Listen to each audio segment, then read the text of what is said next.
Sexual.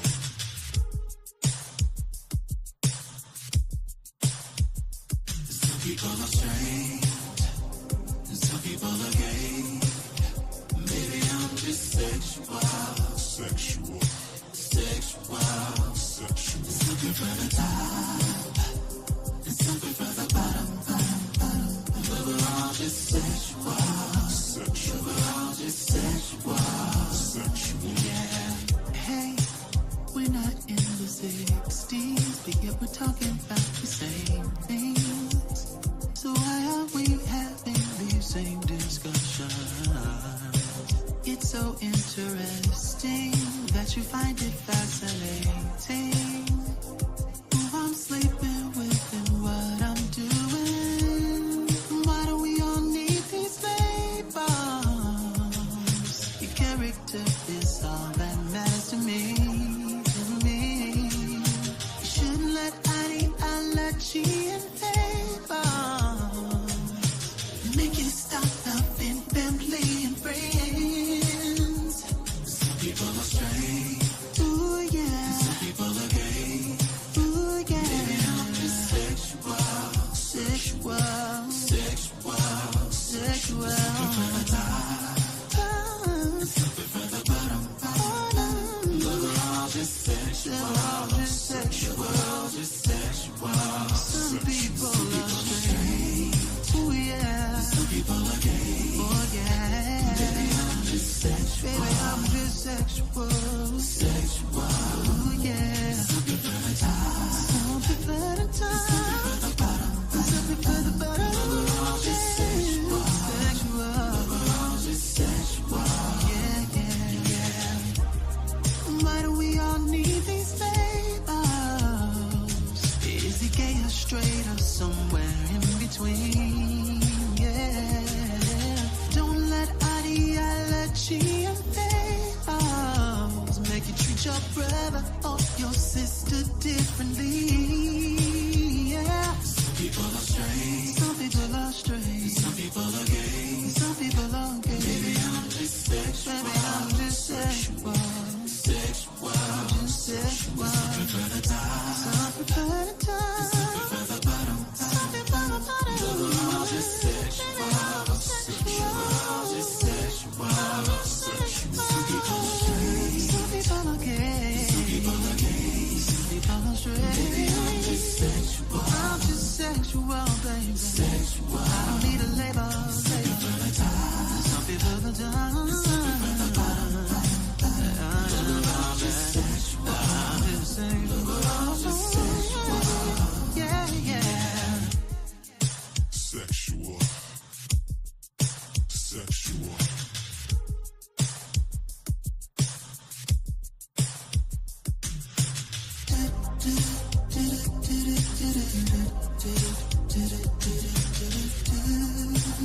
Sexual.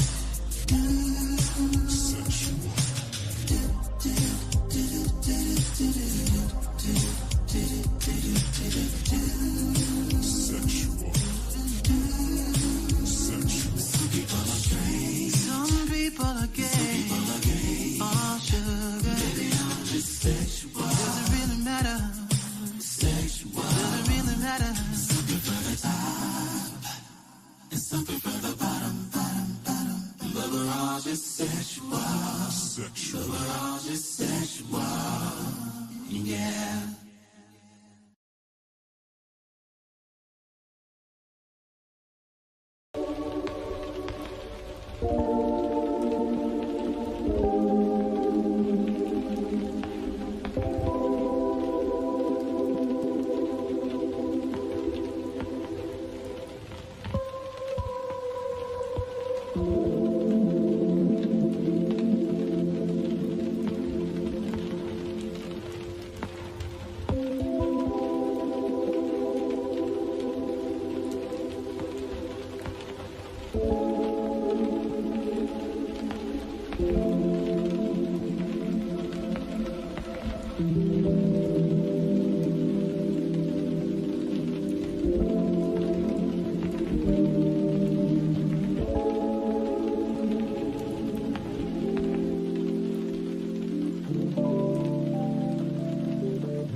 What's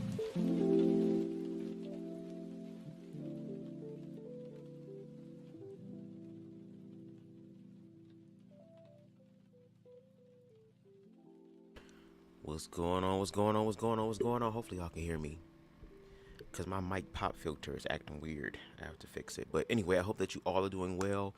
Hello, hello, hello, hello, hello, and welcome to yet another read through of The Cross in the Closet, okay, with BubzDaGawd, okay? Hope that you all are doing well on this wonderful Tuesday afternoon, okay? Um, we're almost done with the book. How many more chapters do we have left of this book? Okay, let's see. We have wait, 10 more chapters left, y'all. And I'm proud of us. I'm very proud of us because we have read almost 500 pages of this book, okay? Almost. We are almost done. By the end of this read through, we'll be close to 500 pages, okay? So this one helps me in reference to having a book because I do read multiple books, no shade. Excuse me, no shade. But I'm proud of myself for being consistent with one book and actually getting through it. And it has a purpose and it has a message. And I feel like that message is very, very prominent even today. Because unfortunately, like the song says, again, shout out to B. Slade, we're talking about the same things from the 60s and the 70s, the same talking points, the same fear tactics, the same fear narrative. Like, there has really been, I'm not going to say any real revolution or evolution, shall I say, or growth from all of this, but collectively as a whole, in reference to humanity learning to love other aspects of humanity that is unfamiliar with, we still have a long way to go.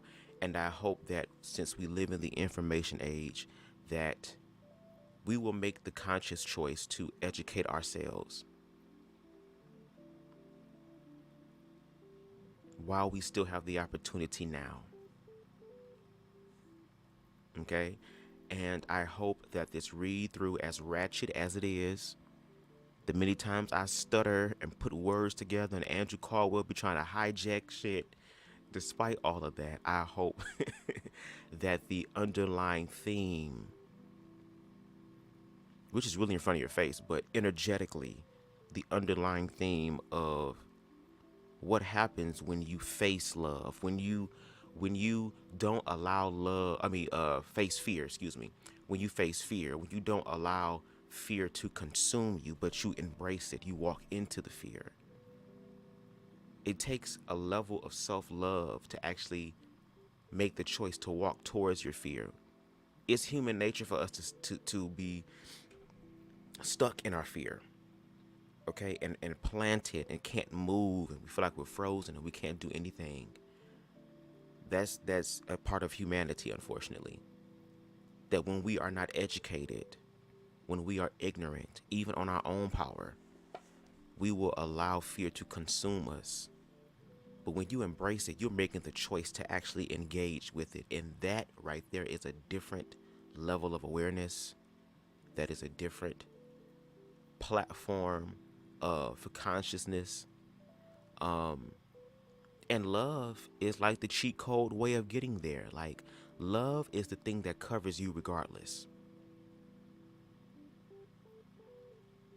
And we as human beings, unfortunately, it's hard for us to love other people because we don't understand what love is. Again, from the last read through with Timothy, the one thing that Timothy was facing, that I feel like a lot of people, but in the context of LGBT queer and hate and all that type of stuff, he had to sit there and face with all of the intersections of queer phobia, not just the overt that people can just see, but we're talking about the microaggressions, the micro energy that is still queer phobic.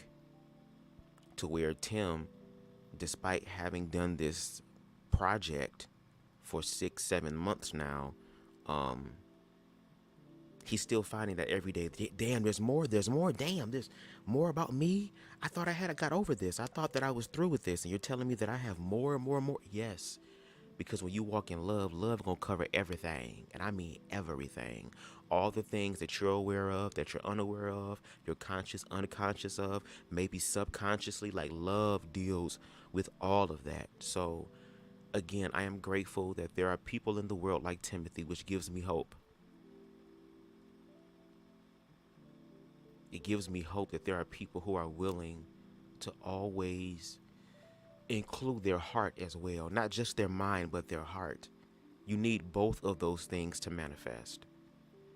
And for Timothy to do an experiment such as pretending to be gay for a year, knowing that he's heterosexual.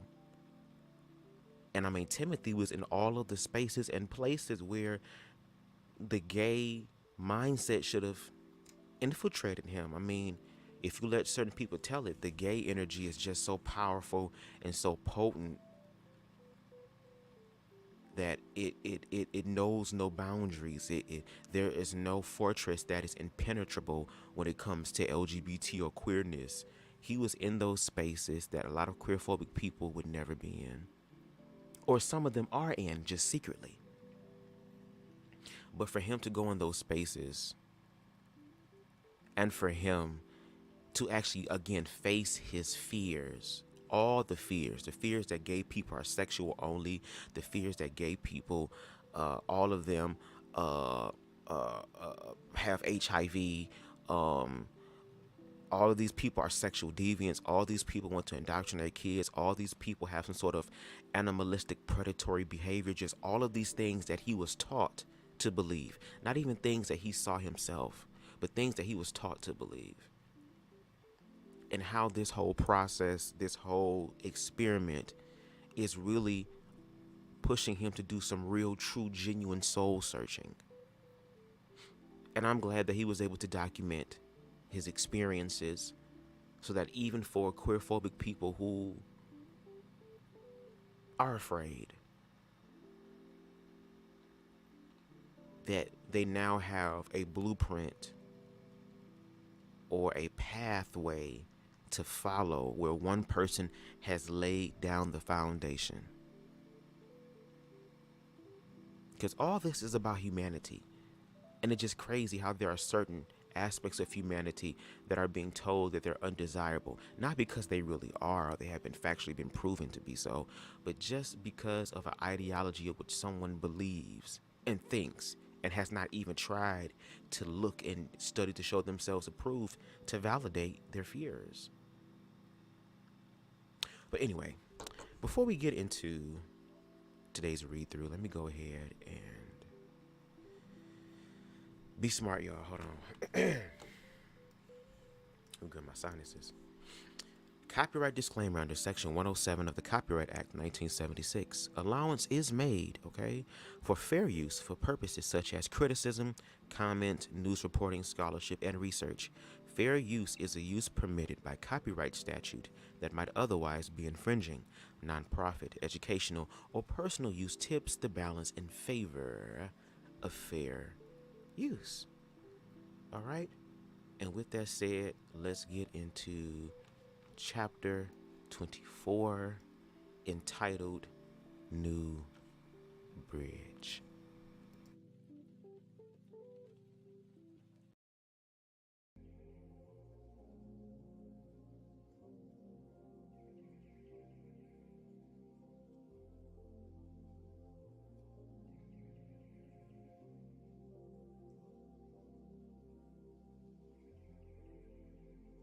All right. A month passes in Memphis, and I feel rejuvenated. I had forgotten what it felt like to be part of a family. Even though I am struggling as much as ever, Connie has filled a unique role in my life. She is a counselor, a teacher of sorts, encouraging me to question my beliefs in a way no one else has before. One of the most recent topics of conversation is gay marriage. You know, the more we talk, the more I feel my eyes opening to the arguments of equality. Why do I believe I have the right to marry a woman, but individuals involved in same sex relationships don't have the same access to sanctioned lifetime commitment? Is it the concept of gay marriage at its core really even a moral one? I am less and less sure of the things I used to think were black and white, especially in light of the beautiful, long lasting relationships I have witnessed this year. I think of Mark and his partner, who have been together for much longer than I've been alive. I wonder what it must be like to be told by the government and the church that my relationship holds no more validity than that of two boyfriends going against a social and biological mom. Their relationship convicts me of narrow mindedness. Similarly, my softball coaches have been together for 25 years, and the way they are together is inspirational. One of the things I love about Connie's house is that I am free to spend time, by myself in the guest room, and her family does not consider me antisocial for taking the time. Connie encourages me daily to spend time in thought, prayer, and writing in my journal. I sit on the bed, stretch and flex my hand after writing 3 pages in a black notebook on my lap. It feels good to process my thoughts on paper, to argue back and forth with myself. The endless debates I wage have filled 2 notebooks in the month I've been here. It is the most productive way for me to process. I stretch my arms above my head and yawn, trying to ignore the Pharisees sitting at the desk. You're talking about doubt too far. I'm talking, Lord Jesus. Andrew Caldwell, back up. You're taking your doubt too far. Marriage, an obviously sacred heterosexual covenant. Don't spit on that sacrament. Sacrament? So you're a Catholic now? We live in a country where politics and religion are supposed to be separate, yet the conservative Christians get to withhold rights and Christians get to withhold rights and privileges from people outside their faith. You can't separate politics from morality. People vote the way that they believe. But our country is not run by the Southern Baptist denomination, or at least it shouldn't be. God created marriage for man and wife. Why didn't the Bible have example of homosexual marriage if it's okay to be gay? The Bible didn't talk about a lot of things. That doesn't mean they don't exist. Adam and Steve, was it? Oh, wait. That's right. It was Adam and Eve. Doesn't the Bible also say it's better that a man not be alone? So what, that excludes gay men? That excludes lesbian women? Oh, come on now. Weak argument. Not really. You throw out scripture passages with no regard for historical context or logic. So you've made up your mind then. We'll see. A result of the back and forth of the equality marriage debate is an event Connie decided to put on several months ago. New Bridge will be a night of comedy, speaking, and conversation in downtown Memphis. Beale Street is renowned for its bars, its blues, and its barbecue, but Connie hopes to bring the marriage equality conversation into that public forum too. And if nothing else, to entertain. The event's keynote speaker is our mutual friend, Jay Baker. Who better to speak on the issue than a man who has held both beliefs and were cast out from the mainstream church like an outlaw? Jay is an outlaw preacher, And as I continue to question the dogma I have been force fed most of my life, I think I may just be one too. I stand on Bill Street on the afternoon of the event and pass out flyers to anyone willing to take one. It is almost 100 degrees outside. And then time runs out and I walk back to the theater, hopeful that a crowd of people will participate. Only a handful have shown up. The theater seats 700 and we have maybe 17 people there to participate in the conversation. But the show must go on, and so Connie nods her head for everything to begin. I know she is disappointed with the turnout. Months of planning and hard work have gone into tonight. Marriage equality is an issue Connie feels very strongly about. I wish more people had come. The lights in the spacious theater dim, and multicolored spotlights illuminate the stage in plethora of colors. It wasn't planned, but the lights reflecting off of Connie's shirt as she goes on stage are reminiscent of a gay pride flag. She announces a local improvisation group, and they perform Proposition 8, the musical. I laugh, but am simultaneously frustrated. The writers of the satirical tribute seem to understand Jesus more than I ever have, and that really unnerves me. Jesus fulfilled and freed us from the law, yet I have lived most of my life as a slave to the law, addicted even more. The conflict elicits a dilemma for me. Am I supposed to love everyone unconditionally and model the teachings of Jesus without forcing my belief on others? Or is it my moral imperative? Imperative to force feed my interpretation of the Bible on everyone that disagrees with me? What is my interpretation now? The Pharisee stares at me knowingly. You know the problem, I see. You have consistently thrown the baby out with the bathwater, compromising your beliefs on a whim. No, I haven't. I'm just beginning to understand that I have to look at the world through a bigger lens than my own personal faith. This musical is blasphemous.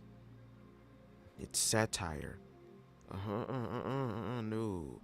My Jesus is holy. He is not a comedian. My Jesus is God. Mine is too. But he was also a man. Don't take that away from him. He laughed and cried and told jokes just like the rest of us. I don't think you'd recognize Jesus if he was sitting next to you. What? Because I don't believe my faith in him gives me license to ruin people's lives?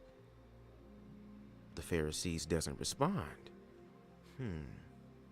The commotion on stage has ended, and I hear a single voice. I look up and see Jay on stage, talking about his late mother with tears in his eyes. I feel for my friend. So much pain in his life, yet he uses his faith as a tool to alleviate pain in others. Maybe that's his way of healing. At the end of the night, as we walk back to the car, my suspicions are confirmed. Connie is depressed. She is sad that the event did not reach as many people as she had hoped it would. I want to comfort her, but I don't know how. I want to celebrate with her that she pulled it off, but the numbers were not what we hoped it for. I pull her aside and hug her. All I can say is, thank you. She looks into my eyes, her emotion more palpable than I have seen before, but she makes her best effort to smile. Why? She asks, voice stuttering in her sadness. because this entire night has made me think more deeply about marriage equality than I have ever before. And you gave me that opportunity. Even the absence of people showed me how important this issue is. Wow. My eyes and heart are open. Really? Connie begins to cry and hold her tight, and I hold her tight. Yes, Connie. Mission accomplished. Ooh, baby, that was a read. That was the read. Let me read that again. I pulled her aside and hug her, and all I can say is thank you. She looks into my eyes, her emotion more palpable than I have seen before, but she makes her best effort to smile. Why? She asks, voice stuttering in her sadness. And this is the part that got me. Because this entire night has made me think more deeply about marriage equality than I ever have before, and you gave me that opportunity. Even the absence of people showed me how important this issue is. My eyes and my heart are open. Baby, that was a read within itself. Are you there to anchor away? Are you there to anchor us away? Can you hear me? Are you saying the volume is low? Could you elaborate a little bit more for me, please? How can anyone hate another human being with such a passion? This is the question I asked myself the morning after the New Bridge event, as Connie, Jay, our friend Tim, and I toured the National Civil Rights Museum. Martin Luther King Jr. was shot and killed in this place. And I feel the prejudice and hatred in the air as I study the exhibit. We look at pictures, read the posted newspaper articles, and tour the timeline of the movement that changed the history of our nation for the better. Hey Aries, can you hear me? Let me cut down this volume on this thing just a little bit. We'll cut down to, let's do 5. That might be better. Okay, because I want to make sure y'all can hear me. Like any war, any struggle, there were casualties. You say, yes, you can. Thank you, Aries. There were many casualties. Many, many casualties. The most noticeable at the exhibit was the sacrifice of Dr. King, whose life gave hope to those second-class citizens of his day. I reached the site of his hotel room and see the place where a great man made a great sacrifice. Emotionally, it is almost more than I can handle. 20 feet away, Jay stares solemnly into the small viewing area where a single pane of glass separates viewers from the hotel room. Dr. King is one of Jay's heroes. And as I tour this museum, he is quickly becoming one of mine, too. Jay breathes heavily, tears running down the length of his cheeks as he seemingly memorizes every detail. It is almost too difficult to watch. For me, humility is what makes a man or a woman a leader. And the humility of Dr. King is what impresses me so greatly. Even the motel room is humble. It is a hole in the wall, not a suite at the Hilton. Jesus was born in a small cave that probably reeked of sheep shit, and he lived in poverty during his 3-year ministry. Gandhi also modeled humility, walking around in paper-thin sandals and barely any clothing, surviving on the generosity and kindness of others. Jesus and Gandhi brought powerful empires to their knees, and so did King. These are 3 of the most radical leaders in history, and none of them held the power of titles or money. They didn't need to. They served their convictions and the people, and in doing so, changed the world. Touring the Lorraine Motel reminds me of the Soul Force pledge to nonviolence. It also makes me it also makes the book Black Like Me come alive. I wonder how long it will be before a comparable museum is dedicated to the LGBTQ plus struggle for equality. Walking back through the exhibit, a sign catches my eye. It was posted in a white neighborhood cautioning parents not to leave their children unattended, lest black pedophiles kidnap and rape them. Wow. It is a striking sign. It is the same rhetoric anti-gay bigots used in California when Proposition 6 was on the ticket. Proposition 6, also known as the Briggs Initiative, would have made firing gay and lesbian school teachers and those in support of gays and lesbians mandatory. Why? Because all gays are sexual deviants and pedophiles. Thank God for Harvey Milk, who fought and helped defeat Proposition 6. The sign in the museum stirs something within me. How many of my beliefs are linked to the fear I see in these signs, and how much of what I was taught growing up was actually based in the Bible? Not much, it seems. Every day, my conservative views on homosexuality are revealed to be less spiritual and more based on a stereotype. I reread the sign and sigh. Apparently, we have only shifted our prejudice to another group of people we can safely call outcasts, second-class citizens, unnatural, abominations. I point to the sign and Connie reads it and shakes her head. Hate won't ever disappear, she says. As long as there are people, there will be hate. And these lies will be shifted to the next group of undesirables as soon as gays and lesbians win their equality like African Americans did. Ooh, girl, we still working. Girl, as a black person reading that shit, girl, we still got strides, baby. A few seconds pass.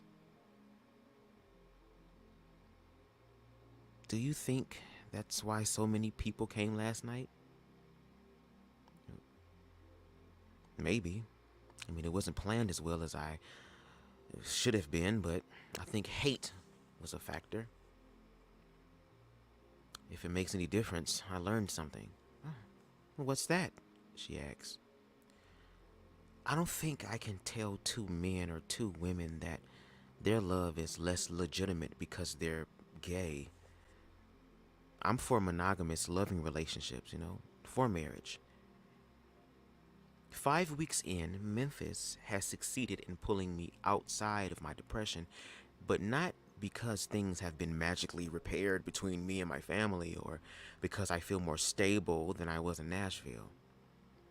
My 5 weeks in Memphis have shown me that as things have become more difficult, I've become less experiment-focused and much more me-focused. Connie reminded me of that. Conservative Christianity taught me that a lot of Christians are the oppressed. That because we follow Christ in the Bible, we are condemned by society. But it isn't that simple. I wonder how much of the persecution we face is the result of our own inability to coexist without being jerks. This year, I have been on the receiving end of needless abuse, and this experience has shown me that love should never be coupled with an agenda. Sure, stereotypes exist about Christians that aren't true. Sure, just like gays and lesbians, we Christians are known by the most radical among us. But at least we have the freedom to live our lives as we see fit.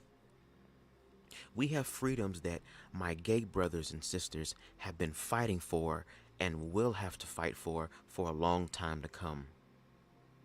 The ability to express affection in public without being sneered at, to marry who we love and want to marry, to build families and pass on the experiences and life lessons that we've learned to our children. These are things that I have always taken for granted. These beautiful rights are being withheld unjustly from so many of our citizens. I feel myself softening daily, cleaning out the closets in my own mind as I make room for my experiences. I'm sick of the little voice in my head disagreeing with someone's story because his opinion doesn't line up with my personal views of holiness. I want to believe that God is faithful in his mercy and that he isn't lying when he says my only job is to love. That's it. That's the only desire left in me.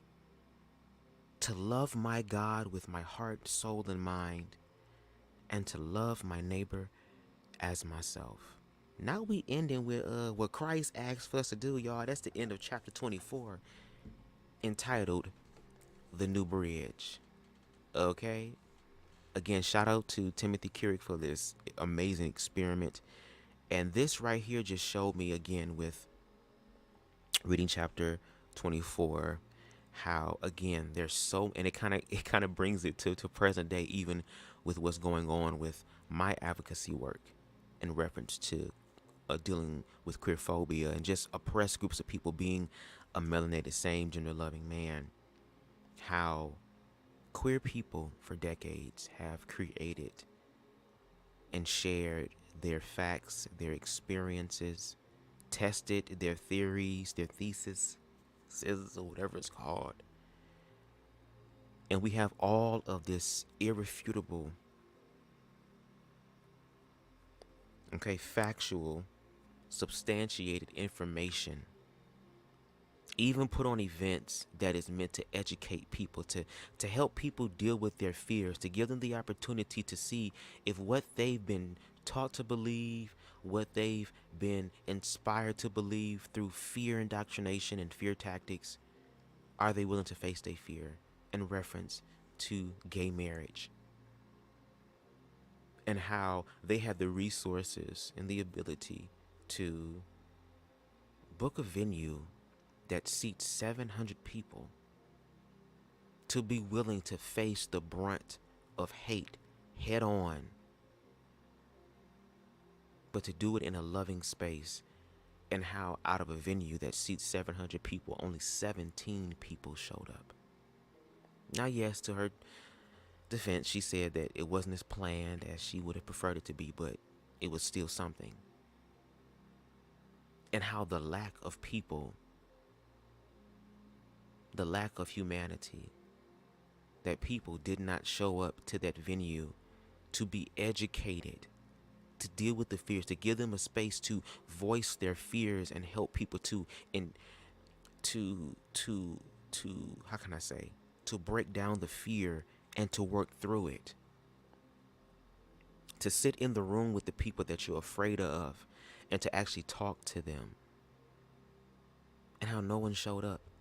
And that even in that God source universe is so amazing, and that despite the numbers, even me, there are times where I look at my lives, there are times where I do lives like this that brings forth information, and how it's only a few people.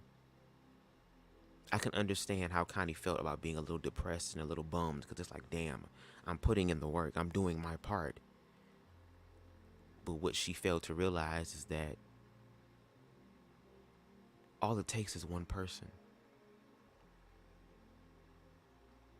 Who would have known that Timothy would have had his eyes opened during that experience to be able to share it in his book that would be in the hands of thousands, and honestly, in my opinion, needs to be in the hands of millions of people? Because it talks about a man's journey into the hellfire, not the hellfire to burn for eternity, but to burn away all of the fear-based, ignorant ideologies and viewpoints about humanity, and to actually be born again in the lens in the Lake Pentatonka or whatever of waters, a Pentatonka of love, girl, to cover him so that he can start seeing himself in other people, to see the human in himself and other people. And how, once again, when it comes down to queer phobia, that it's a lot of internal hatred, a lot of internal fear. And a lot of people don't want to give up that fear, because if we reconcile with what we consider our enemy, who is really just a part of humanity, that we're one step closer to having to try to conquer the enemy, the inner me.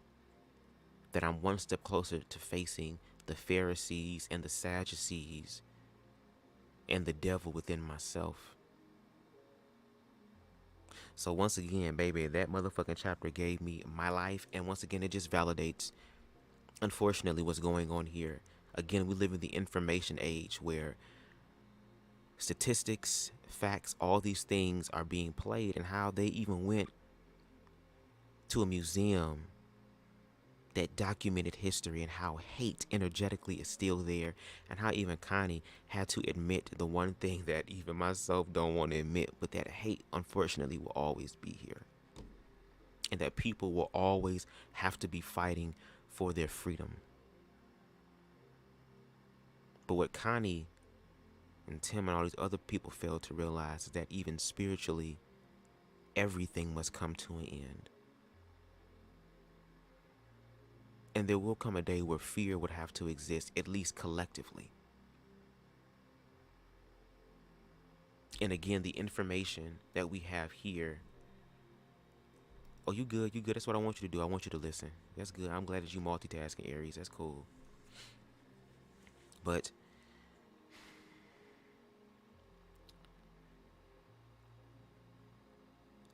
we have work to do. We have work to do, and no shade. It's like, girl, when we have all this information, we can't just be talking to people nicely. At least I'm not.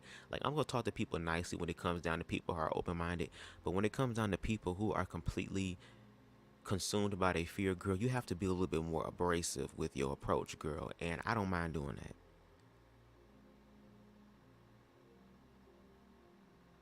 And even if you read the scriptures, girl, Christ was down there arguing down the Pharisees and the Sadducees, the inner thoughts that Tim still has in reference to his queer phobia that he's trying to deal with, being expressed through the Pharisees in his mind that he sees.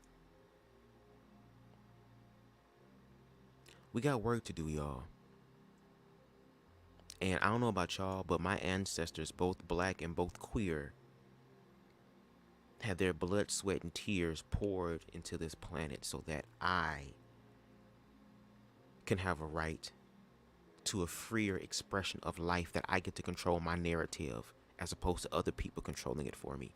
And I'm going to do what my ancestors did so that those coming after me can go farther and actually manifest the life that they deserve.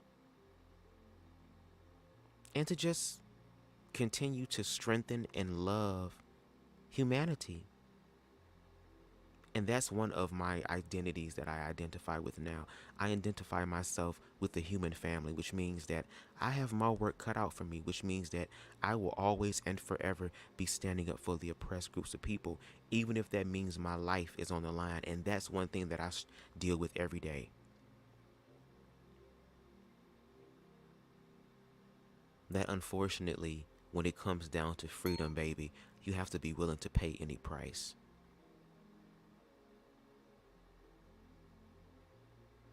So how much is freedom, or how much is freedom worth to you? We already free, but what does that expression look like?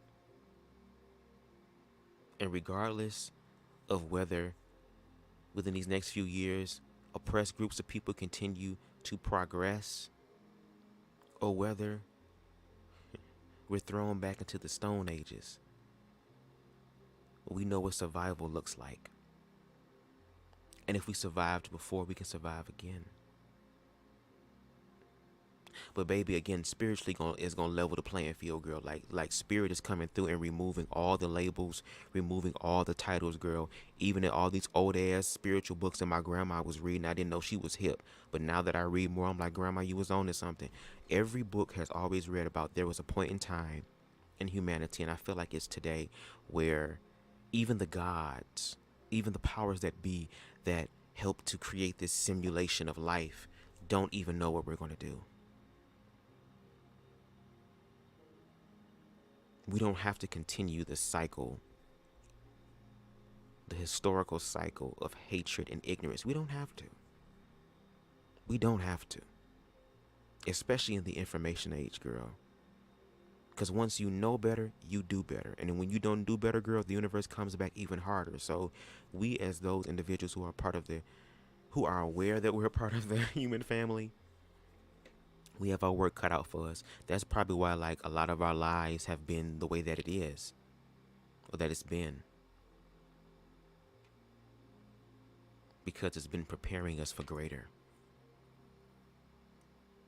So with that being said, y'all, we're going to take a quick little break real quick, okay? I'm going to go ahead and take a sip of water and hit my joint one more time before we finish up this live as we read chapter 25. Please let me know your thoughts in the comment sections below. If y'all feel compelled spiritually, okay, to donate, okay, to the fantastic voyage known as BubzDaGawd, girl, my Cash App is on the bottom of the screen. You can donate whatever you like. If it's $1, $5, look, I am receiving all blessings. I spent the majority of my life giving and giving and giving and giving and giving and giving and giving and giving and giving and giving.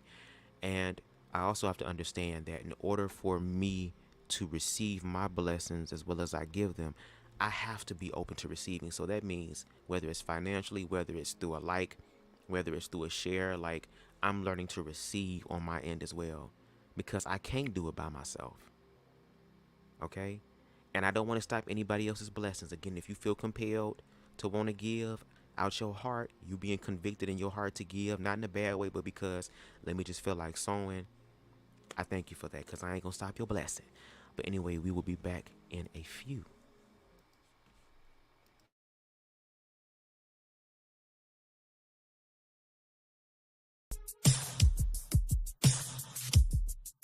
Sexual.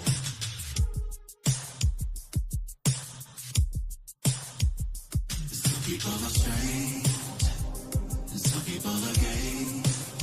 Maybe I'm just sexual. Sexual. Something for the top, and something for the bottom. But we're all just sexual. We're all just sexual. Yeah. Hey, we're not in the 60s, but yet we're talking about the same things. So why are we having these same discussions? It's so interesting that you find it fascinating who I'm sleeping with and what I'm doing. Why do we all need these labels? Your character is all that matters to me. You shouldn't let ideology and favors make you stop loving family and friends. Some people are strange. Ooh, yeah. Some people are gay.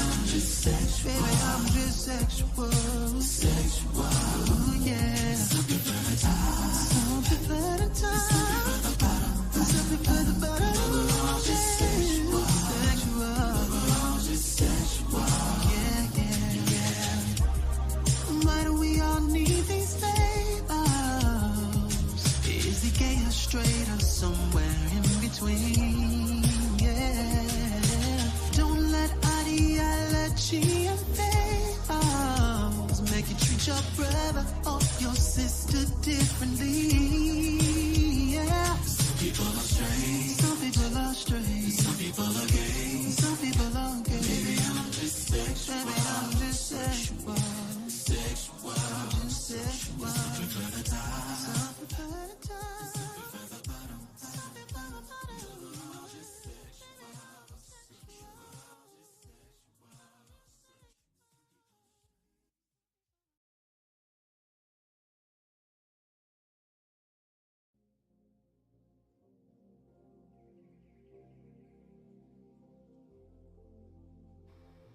All right, y'all.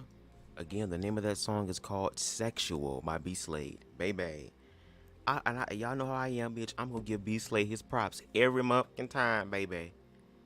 Okay, and I'm gonna let y'all know, or let y'all know a little something. Ever since 2020, well, really ever since 2018, but I guess the realization and revelation of it in 2020. Ever since 2020, these past few years, I have been pouring and bathing myself in love from self, not love from anybody else, but love from self.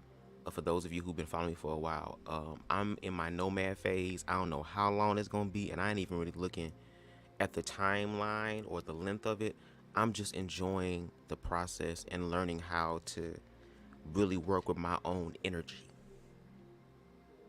Okay, and it made me have more of an appreciation for artists and people that do what they do, and how that there are so many people who are literally master manifestors who are completely underrated, like B Slade, like it's another individual by the name of Stout. I found her back in 2020, and baby, she blows my mind when she opens her mouth and sings, girl. And what she does with her voice, I'm like, girl, the ancestors chose you. What's up, Style by Stevie? What's going on? Hope all is well with you. Happy Tuesday. But, like, I appreciate that, and I'm learning to find my creative energy. So, one of the things that I used to do as a child that I really kind of neglected was singing. I used to love singing. I used to be a part of the children's choir. Both of my parents can hold a tune, you know what I mean? But I've always had an ear for music. I just struggle with the interpretation from my ear out of my mouth. I haven't had any sort of formal training, but growing up in church, I was always counted on in reference to, or chosen to always be like the master of ceremony, or to be some sort of person who navigates the programs. And I'm talking about like 6, 7, 8, 9, 10 years old, doing this stuff. And I remember I didn't really like the attention after a while because I was going through my own stuff. So I said, God, I don't want to sing no more. I'm tired of singing. And God was like, ooh, girl, and it happened. So one thing that I told myself is this. I'm manifesting the funds to be able to buy me a new keyboard. I have an old one, but girl, it's a digital one. And the keys is out of tune, girl. You know your shit fucked up, girl, when you got an electric keyboard and it's out of key. How did electric keyboard get out of key, girl? It's not even a real keyboard.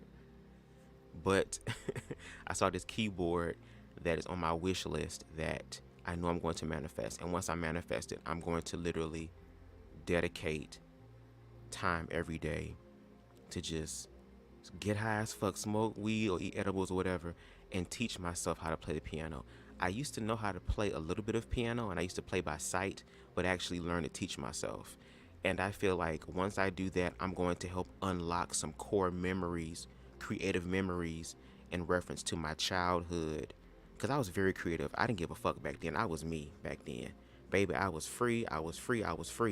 But I allowed the world to snuff out my light, and I participated in allowing them to do that. Because I didn't have any real protection around me that understood me. I had people to protect me physically, but I didn't have people that could protect me mentally, emotionally, and spiritually.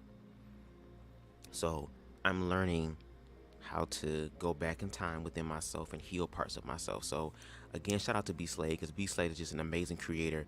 He creates baby music, acting, dancing, production, storytelling, writing, just that's very, very admirable. So shout out to him. Okay. So need a vacation? Baby, we all need a vacation. Vacation, all I ever want. Don't worry, Amber. Things pop out the way that I think, or the way that God work, girl. I told you. Look. Cause baby, I'm manifesting my best life, girl. Or I'ma die trying. I'ma die anyway, so I might as well give my all to me, girl. I already know how it's gonna end. I don't know the schematics or like the actual situation, girl, but I know that it's gonna be a way out, girl. So I'm gonna choose to live until then. That's what Christ said, girl. To die unto self, which means, girl, to die before you actually die. So if that happens, who knows, girl? You might be a traveling chef. You might be a traveling personal chef for a leprechaun, girl. Fuck around, girl. The life that I'm manifesting, girl, or dying trying, girl, to be like, girl, I want some homemade bread. Amber, bitch, what you doing? You ain't doing nothing? Okay, girl, I want some of the homemade bread. So I'm about to fly you out, girl. Private jet, girl. Yes, in the next 3 hours. I need you to get ready. What you need, I'm going to have one of my damn shoppers go out there and get all the ingredients. Because I want some homemade bread. Like, we know it's going to be like, Styles, she said she ready for the summer, baby. She about to have a hot girl. I know that's right. I know that's right. Enjoy your life. I'm for it. All right, y'all, let's get into this last chapter read, though, girl, of the day. Chapter 25. Another season ends. Okay, let's get it. Andrew, back up, bitch. Softball ends today. It is my last game, and I don't know what to feel. On the one hand, I will have my Sundays back, but on the other, I am going to miss my team. There is something healing about going to the ball field on Sundays instead of the sanctuary. Maybe it is the feeling of the grass beneath my feet, or the crack of the oversized ball slamming against the aluminum body of the bat. It is therapeutic. Excuse me. Girl, I'm over drinking sparkling water and stuff. I'm burping a little bit. It is therapeutic. I've played sports most of my life, but I have never had so much fun playing a sport or been so humbled by the athleticism of my fellow teammates. I kneel behind home plate and know I finally found my position.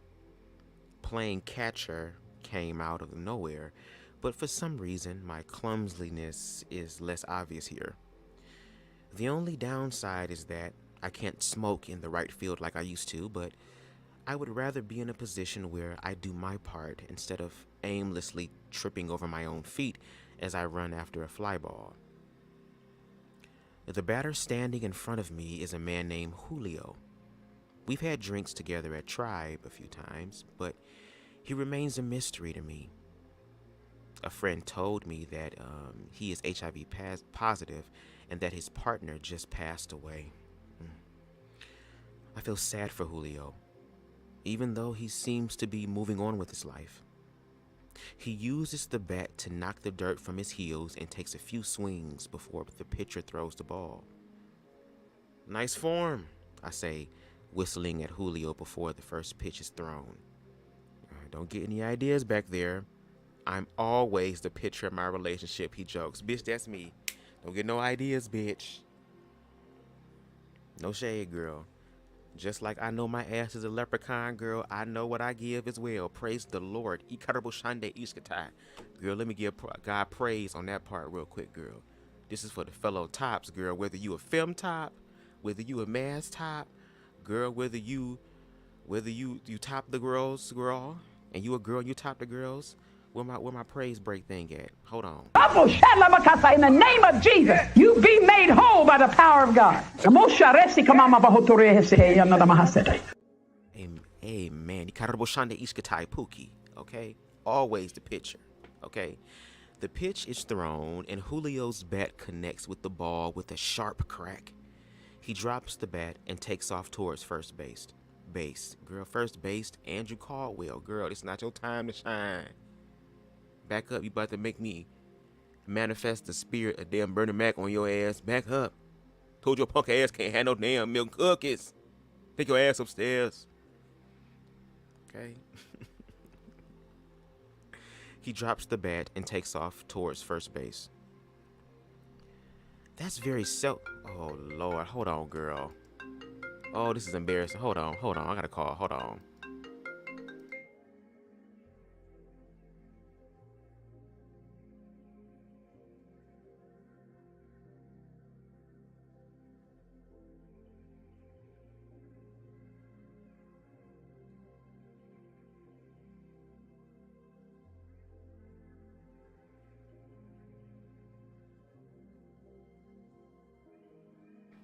My bad, y'all. I got a call. It was a head turn. She went right into it. I said, come on now. Girl, I done took the shit off. Yes, and by the way, this is a LGBTQ safe space if you haven't known. Okay, if you have not known. All right. That's very selfish of you, I yell after him as he runs. I know, he yells back. I turn my attention to the runner rounding third base, and I know she isn't going to stop. Give me the ball. Ball. I scream. The softball hits my glove a split second before the runner slides home, and I tag her out. Yes, good job, Tim, Drew shouts from the dugout. The hoots and hollers from my teammates make me feel good. I toss the ball back to the pitcher and kneel, happy that I finally feel like part of the team. I'm going to miss this. This is so much more enjoyable than playing sports in high school. This is about fun and community. The game ends and we lose by 2 runs, but I've stopped caring whether we win or lose. The ability to play and the effect of the environment on my senses is rewarding enough. I love the smell of grass and dirt as the hoot girl, and Boleyn trying to creep in too, girl, as the hot, wet blanket of heat from the summer sun rains over me. I love the feeling of the baseball glove on my hand and sweat soaking through my team shirt. I love the sounds of laughter, happiness, and community from the people I have finally learned to love.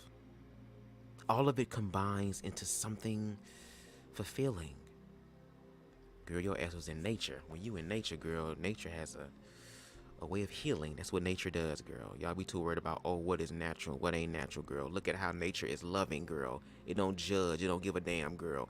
Nature just love, girl. It ain't worried about what the fuck we worried about, girl. That's what it was.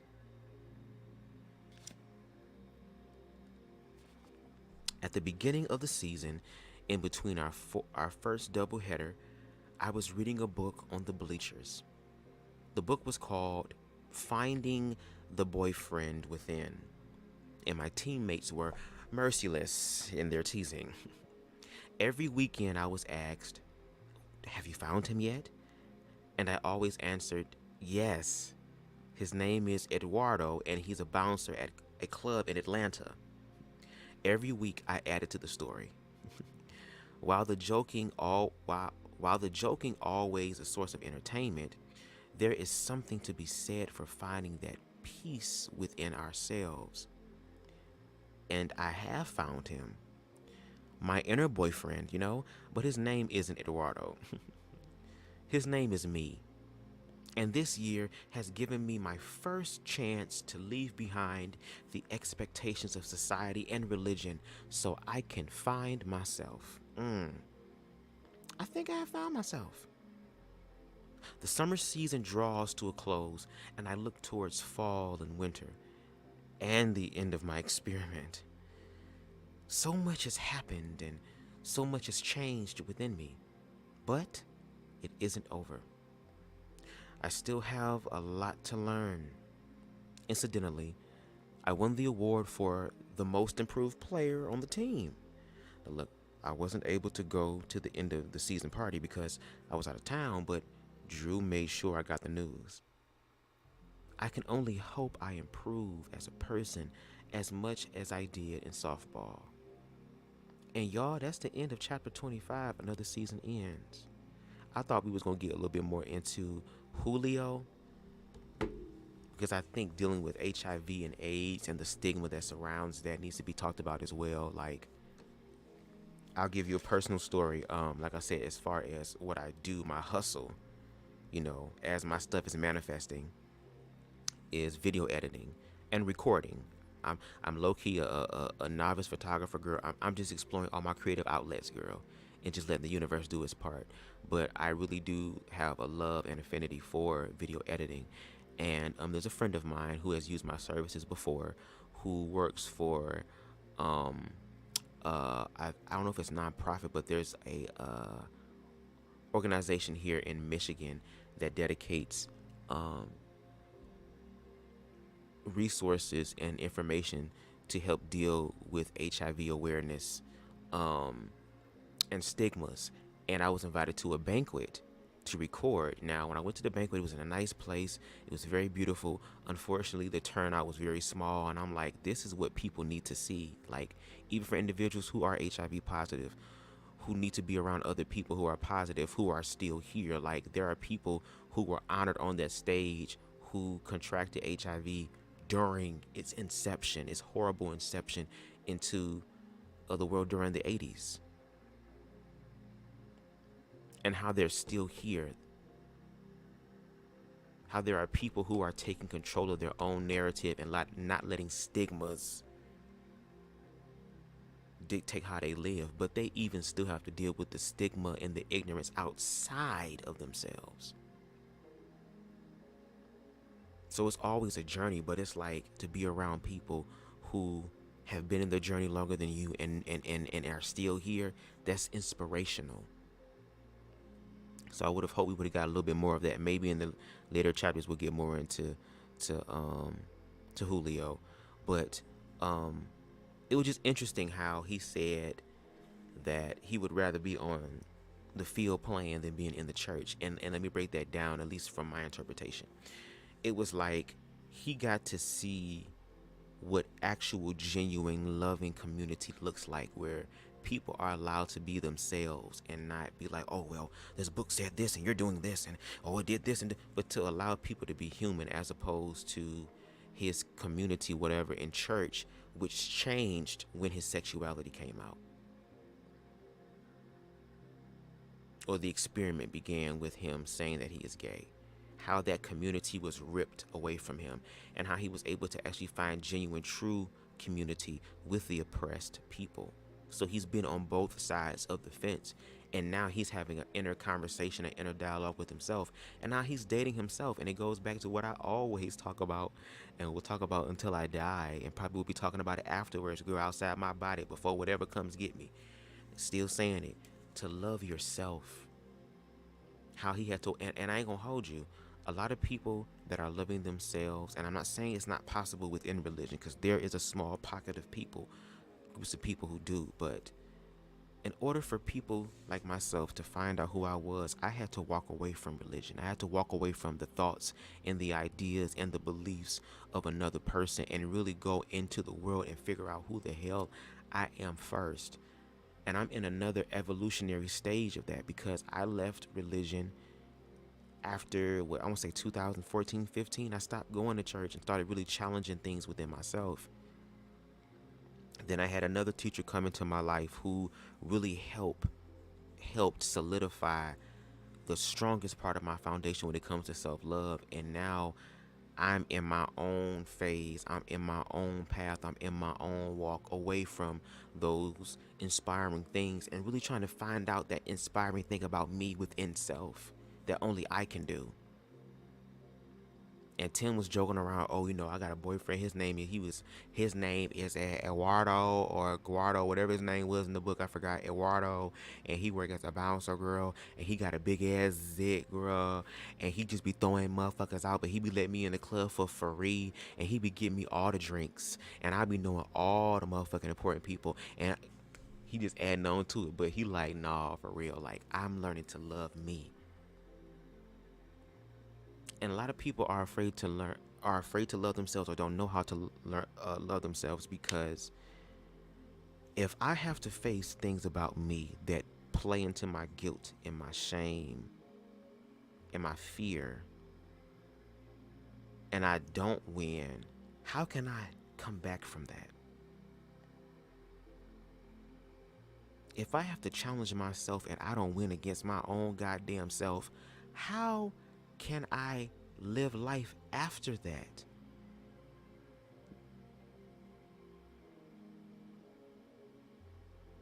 But that's what the fear does. The fear will play on your mind and tell you that, oh, well, I guess God's a liar. I guess God's a liar then, if that's the case. But for the people who actually face the fear, girl, no matter what the outcome is, girl, they be gagging. They be gagging. Because once they face that fear, because self-love means I'm going to love myself through the fear. Yeah, I'm going to acknowledge what everybody else might acknowledge and what they think and what they say, but I'm going to include me too. I'm not going to sit myself outside of this shit while I allow it. No, I'm going to include myself in this too. I mean, it's coming towards me, so I mean, I feel like what? The good and the bad, through the ups and the downs, I'll still be there for you. Let me cater to you. You need to be like that in your own spirit when it comes to self-love. Because when you go through the fear part, it's like, girl, I'm still choosing me in the fear. And a lot of us don't know what it's like to really choose us. And we don't mind choosing us when shit good, but we don't choose us when shit is bad. And another thing about this experience that even Tim shared was that this will be a humbling experience. This will be an experience about humility. This will be an experience about also checking your glasses and making sure that your vision is good before you open up your mouth and speak. So that when you open up your mouth and speak, girl, you are aware. And how important comprehension is, and to listen. And a lot of us are afraid to do that because we have to start looking at ourselves.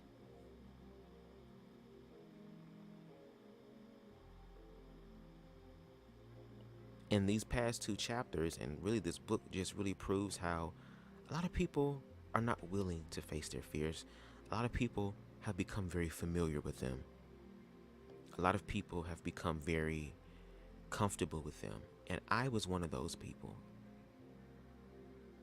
And I say was loosely because there are still fears within myself that I'm still mentally, emotionally, and spiritually preparing myself for. But I'm also proud of the progress that I have made when it comes down to my own self-love and my own evolution and my own healing.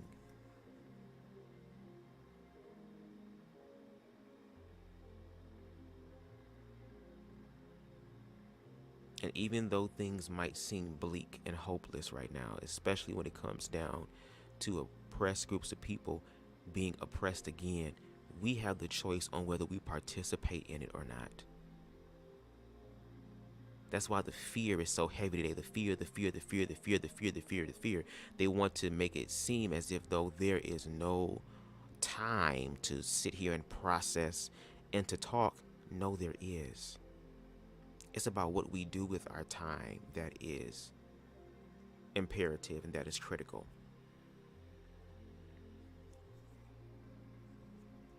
And especially when, once again, there's evidence, there's people who contradict the lies and all these things, like we don't understand context and nuance. And that's because A lot of us want to hate and project our fears because it makes us feel better, because I need someone to stand on. I need someone else to judge. I need someone else to blame. I need a scapegoat.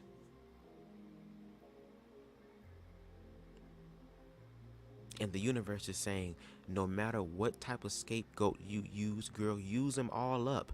Go ahead, girl. You will still eventually, whether you like it or not, whether you accept it or not, whether you're ready for it or not, you're gonna have to face accountability.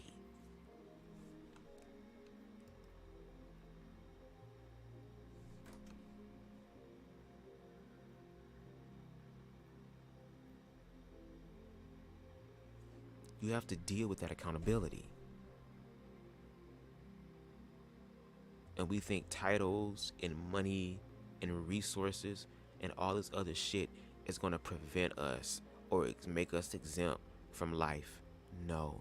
If anything, it's going to create one hell of a hellish experience, because all the while you thought you were untouchable, you thought you was that girl, you thought you was that bitch, you thought you was this and that and that and this girl, the universe always gags you at the end, girl, and reminds you how much of a human you really are.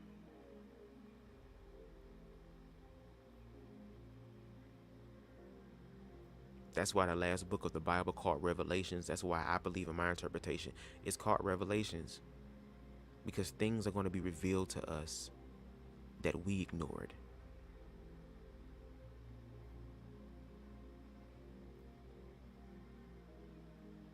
We're going to realize that we have unfortunately snuffed out the lights of the greatest of those among us. Look at Christ, murdered. Gandhi, I think Gandhi was murdered. Was Gandhi murdered? Let me see. Was Gandhi murdered? I want to be right. Oh, girl, hold on. Let me look it up because I got my do not disturb on. Hold on. Martin Luther King, murdered.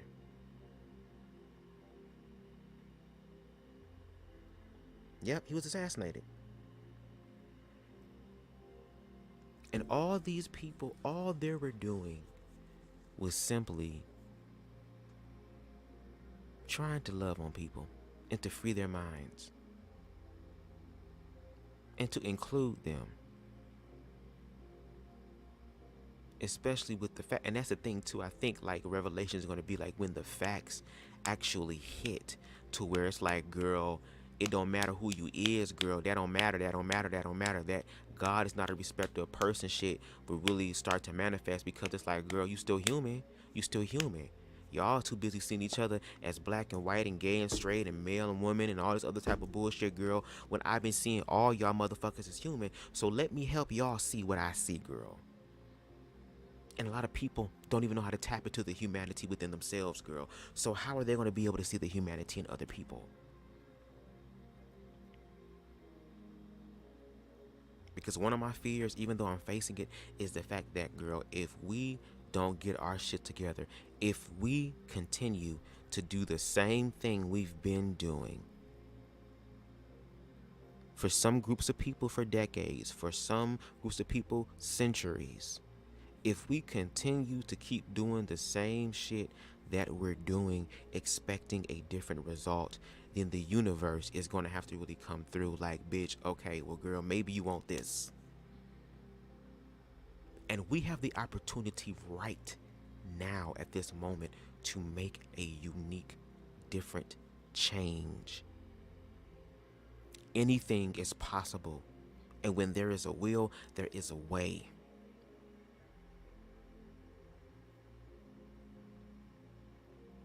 That's where emotional intelligence and wherewithal comes into place.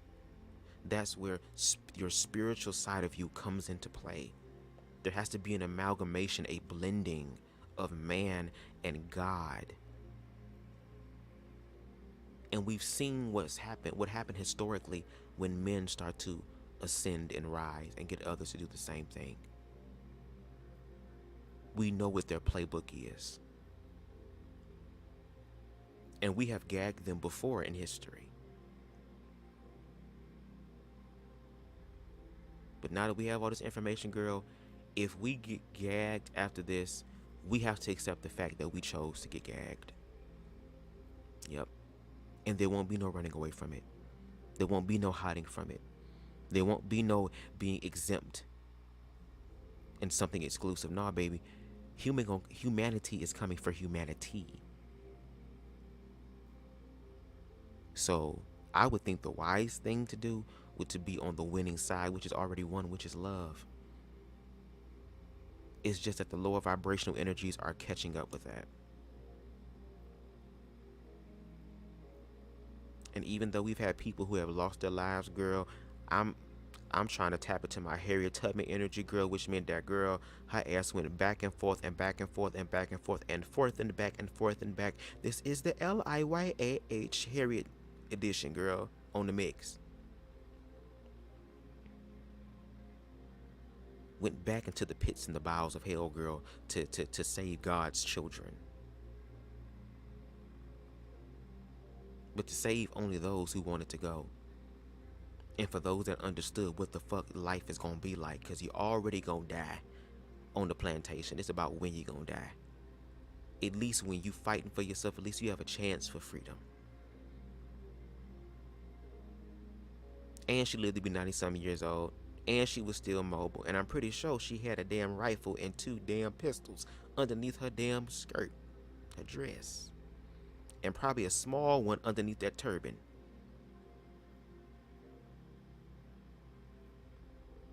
So at the end of the day, it's about love. It's about love. It's about love. It's about love. It's about love.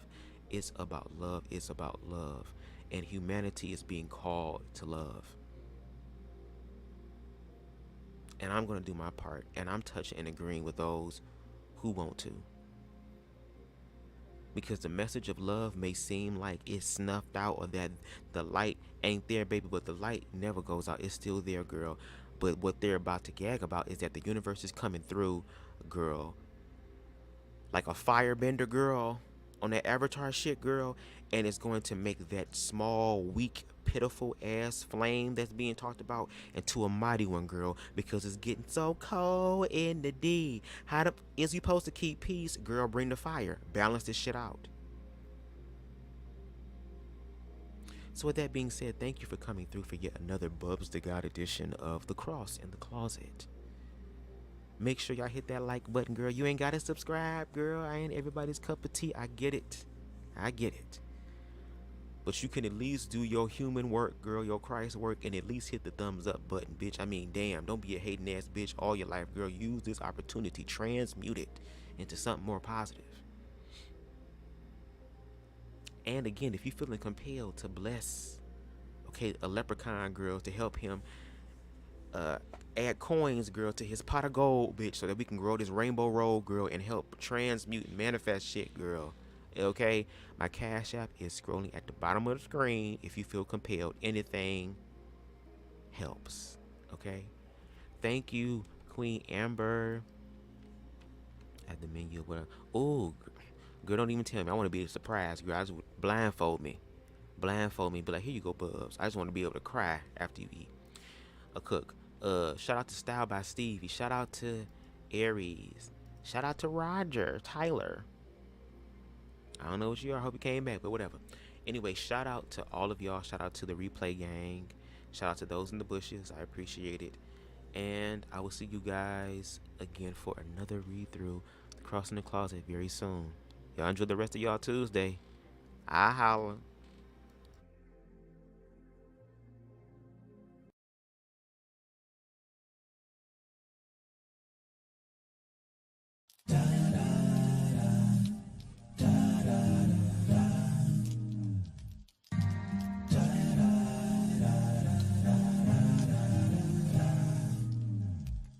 Feeling so lonely, feeling so down when you need some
That's what he's there for. He knows all your pain. It's alright to cry. Joy will come in the morning, but I'm no interpreter of your tears. When your voice will cry, there's nothing here. Oh, God understands the language of tears. He knows all about all your pains and your fears. When you're right and you're wrong, when your friends are gone, it's a shoulder to cry. God understands your tears. He understands the language of tears. Oh, the language of tears. And not crying so many tears. When you're right, when you're wrong, when your friends are gone, he's a shoulder to cry on. God understands your tears.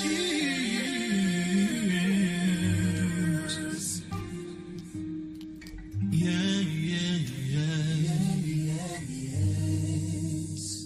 He knows all about your pain. Oh, yes, he does. He understands your tears.